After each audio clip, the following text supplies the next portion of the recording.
जय श्री कृष्णा दोस्तों, आपके अपने अमृत साधना भक्ति चैनल पर आप सबका स्वागत है।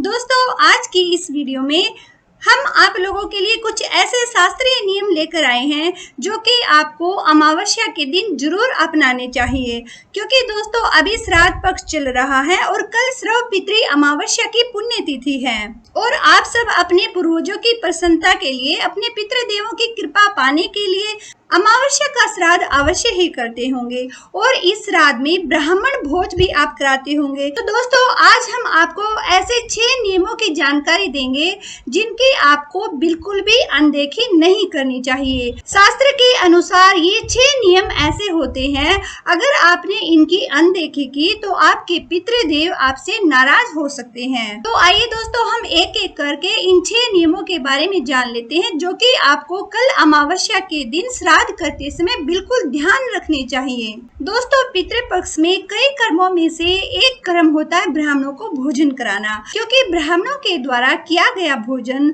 सीधा पितरों तक पहुंचता है। ब्राह्मण को भोजन कराए बिना श्राद्ध का विधान पूर्ण नहीं होता है, लेकिन भोज कराते समय कोई भी कमी रह जाती है तो पितृ नाराज होकर लौट जाते हैं, जिसके परिणाम स्वरूप आपको अनेक परेशानियों का सामना अपने जीवन में करना पड़ सकता है। दोस्तों, पितृपक्ष यानी कि 15 दिन तक चलने वाले श्राद्ध में पितरों को प्रसन्न करने के लिए ब्राह्मण भोज कराया जाता है और कल है अमावस्या की पुण्यतिथि 6 अक्टूबर बुधवार का दिन। तो दोस्तों, पितृपक्ष में श्राद्ध की इस तिथि पर ब्राह्मणों को निमंत्रण दिया जाता है। मान्यता है कि ब्राह्मणों के मुख के द्वारा ही देवता हव्य और पितृ कव्य ग्रहण करते हैं। पितरों के नाम का दान कर सकते हैं, लेकिन अगर संभव नहीं है तो श्राद्ध की तिथि के दिन ही विधिवत श्राद्ध क्रम भी आप कर सकते हैं। तो आइए दोस्तों, हम जान लेते हैं कि पितृपक्ष में ब्राह्मणों को भोजन कराते समय हमें क्या सावधानी रखनी चाहिए। दोस्तों, पहले जो प्राथमिकता है वो क्षेत्रीय ब्राह्मण की होनी चाहिए। श्राद्ध भोजन के लिए जिस भी ब्राह्मण को बुलाए वो क्षेत्रीय होना चाहिए। क्षेत्रीय मतलब आपके आसपास रहने वाले जो भी ब्राह्मण है उनको ही निमंत्रण आपको देना चाहिए और प्रयास करें भोजन में ऐसा भोजन बनाएं जो आपके पितरों को पसंद हो। अगर संभव हो तो उसी तिथि के दिन पितरों के नाम का दान भी अवश्य करना चाहिए। ऐसा करने से पितरों की आत्मा तृप्त होती है, संतुष्ट होती है और व्यक्ति को ढेरों आशीर्वाद ऐसे करने से प्राप्त होते हैं। दूसरा जो नियम है दोस्तों, यह दोपहर के समय में हमें श्राद्ध करना चाहिए, क्योंकि दोस्तों देखिए, सुबह और शाम देव कार्य किए जाते हैं तो दोपहर का समय पितरों का माना जाता है और ब्राह्मणों की वैसे ही सेवा करें जैसे आप अपने पितरों की सेवा करना चाहते हैं। भोजन के लिए ब्राह्मण को दक्षिण दिशा की ओर मुख करके लकड़ी के पट्टे या कुश पर बैठाएं, क्योंकि दक्षिण दिशा यम की दिशा मानी जाती है और इसी दिशा से पितरों का आगमन होता है। पितर इसी दिशा से आते हैं। कुछ विशेष बर्तनों का प्रयोग हमें नहीं करना चाहिए। ब्राह्मणों को भोजन कराने के लिए पत्तल, तांबे, पीतल, चांदी, कांसे आदि के बर्तन ही प्रयोग करने चाहिए। वहीं किचन में भी ब्राह्मणों का भोजन भी इन्हीं बर्तनों में बनाना चाहिए। भूलकर भी लोहे के बर्तन का प्रयोग नहीं करना चाहिए। ऐसा करना शुभ नहीं माना जाता है और श्राद्ध के दिन ब्राह्मण को गाय के दूध से बनी हुई चीजें जैसे कि खीर, कोई भी मिठाई ये आप जरूर खिलाएं। ब्राह्मण भोज में ध्यान रखें कि कोई भी आपको बासी व्यंजन नहीं परोसना है।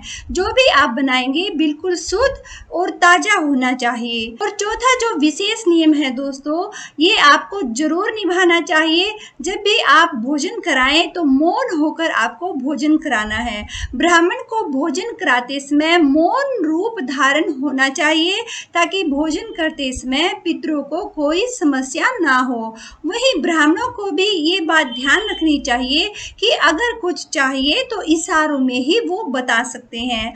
मान्यता है कि बोलने से पितरों को भोजन नहीं पहुंचता है। कभी भी ब्राह्मणों से ये न पूछें कि भोजन कैसा है। ऐसा करने से भोजन करने में टोका टाकी रहती है। और पांचवा जो नियम कहा गया है दोस्तों, वो है ब्राह्मण को भोजन कराने से पहले यह जरूर पूछ ले कि वे कहीं और जाकर तो भोजन नहीं करने वाले हैं, क्योंकि एक ही दिन एक से ज्यादा घरों में भोजन करना सही नहीं माना जाता है। तो आप ऐसे ब्राह्मण को ही श्राद्ध के दिन भोज पर बुलाइएगा जो एक ही घर का भोजन स्वीकार करे। और छठा और सबसे महत्वपूर्ण नियम है दोस्तों कि आपको पितृ अमावस्या के दिन एक दीपक जरूर जलाना है। दीपक कहाँ जलाना है वो हम आपको बता देते हैं। देखिए, श्राद्ध के दिन दक्षिण दिशा में पितरों के नाम का एक दीपक अवश्य जलाना चाहिए। और कल है सर्व पितृ अमावस्या, तो दोस्तों आप दक्षिण दिशा में ये दीपक अवश्य प्रज्वलित कीजिएगा।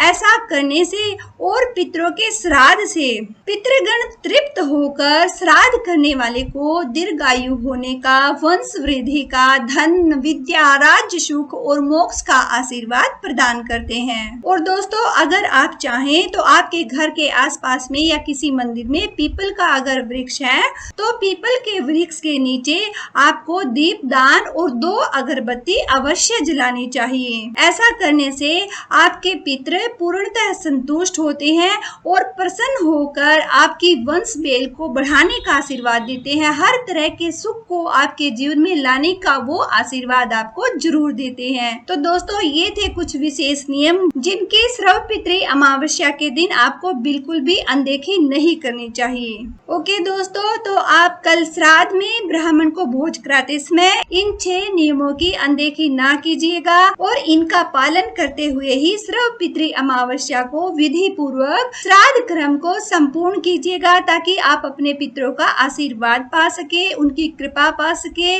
जिससे आपका जीवन संवर सके। आपके जो भी अटके हुए काम है, रुके हुए काम है या किसी भी काम में कोई भी अड़चन है, वो सब आपकी दूर हो जाएगी और आपके जीवन में सफलताओं का, खुशियों का, धन महालक्ष्मी का आगमन शुरू हो जाएगा। ओके दोस्तों, तो आज के लिए बस इतना ही। वीडियो अगर आपको पसंद आई है तो लाइक और शेयर जरूर कीजिएगा और चैनल पर अगर आप पहली बार वीडियो देख रहे हैं तो चैनल को सब्सक्राइब करना मत भूलिएगा। तो फिर मिलते हैं दोस्तों किसी नई जानकारी के साथ। जय श्री कृष्णा।